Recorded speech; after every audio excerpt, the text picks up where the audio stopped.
So welcome viewers to another video of Smart Pathshala.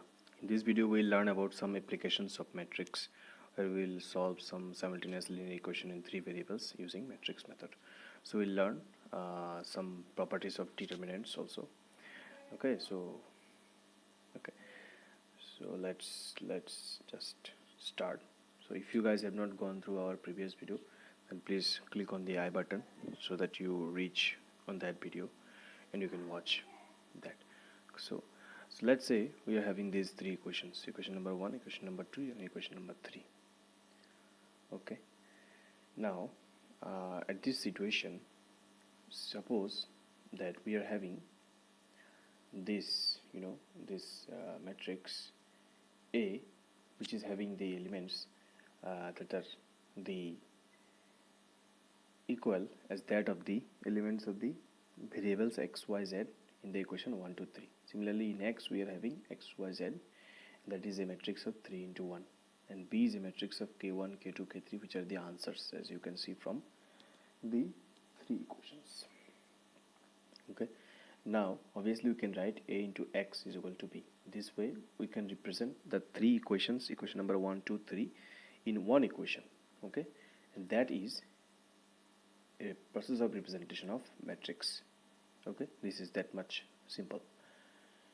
Now at this condition, when determinant of A not is equal to 0, okay, then we will have unique solution for our system of equation.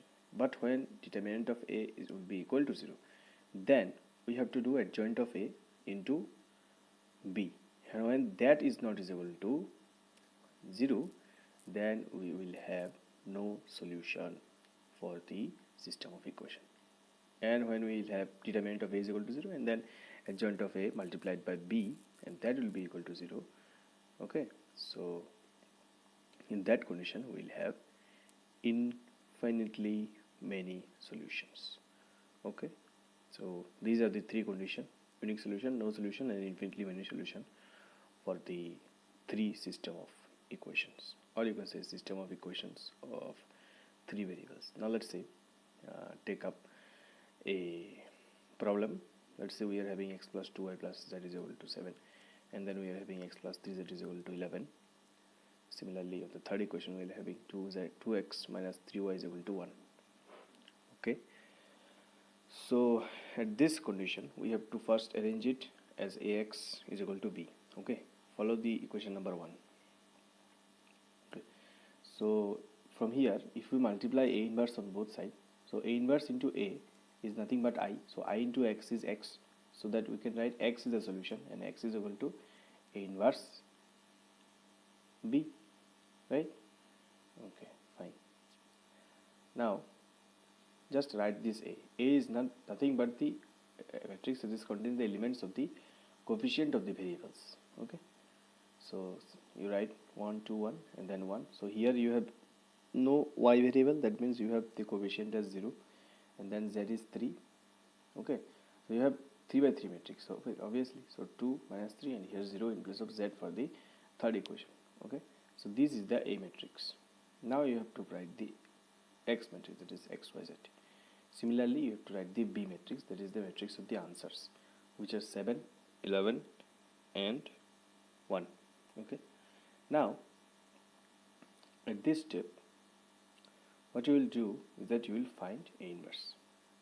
Okay, so now target is to find the A inverse. Now to find A inverse, first try to find determinant of A, because if you are having unique solution, then only you can say that, then only you will proceed for the further proceedings. Okay, but if these equations are not unique, the solution are not unique, then why will you proceed? Okay, now after having the value of this determinant, we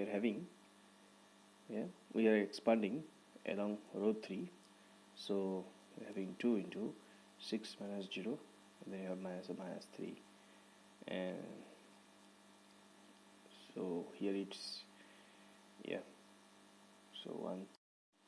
Okay, so here we are solving the determinant. Okay, so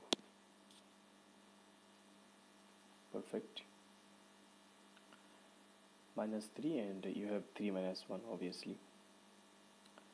Okay, so you just simplify it to get the value 12 plus 3 into 2, and that is 18, and that is obviously not is equal to 0. So which means that A inverse exists and you are having a unique solution. Okay, now the time is to find the adjoint of A. Otherwise, how can you find the A inverse? Okay, so adjoint of A, as we have shown in the previous video, that the adjoint of A is nothing but the transpose of the matrix which consists of the cofactors of the corresponding elements. Okay, so let's write the cofactors. So yeah, so 1 0 2 minus 3 and 0, this is our model A matrix, and from this we have to find out the transpose matrix. Okay, so we are having 0 plus 9 and minus within the bracket we will be having 0 minus 6, and here we will be having minus 3. Okay, and this position we will having minus of 0, plus 3, minus 3, so there is plus 3. Then we will be having 6 over here, then over here there will be positive sign. Now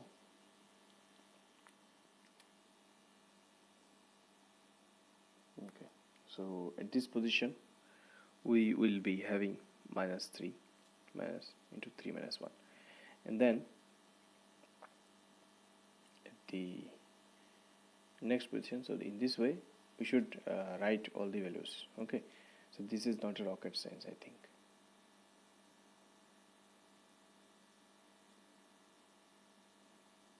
Minus 2,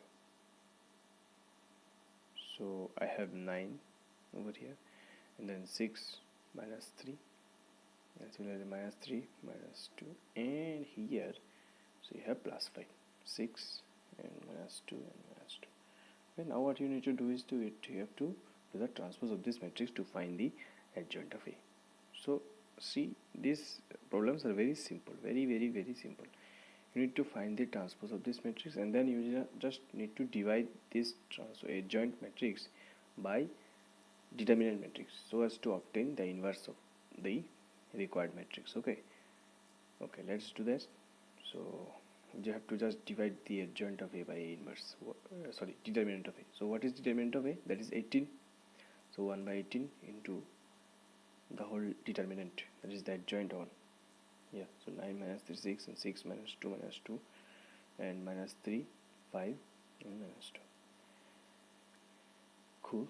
Okay, so we know X is equal to A inverse into B. Just write it down. A inverse as 1 by 18, 9 minus 3 6, 6 minus 2 minus 2 minus 3 5 and minus 2. So you have to multiply this matrix with the answer matrix. What is the answer matrix? 7 11 and 1. Okay, see, this is very simple.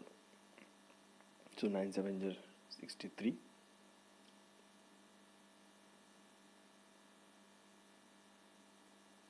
and then you have minus 33.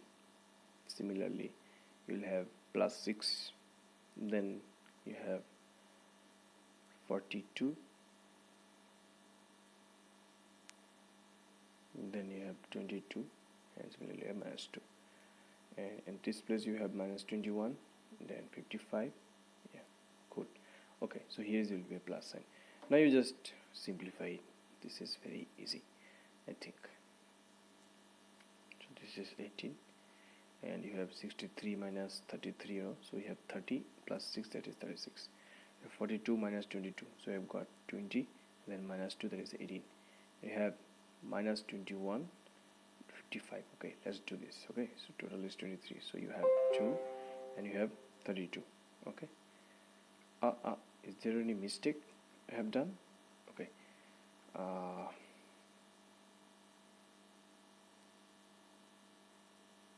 okay, so let me check it out for 1 second.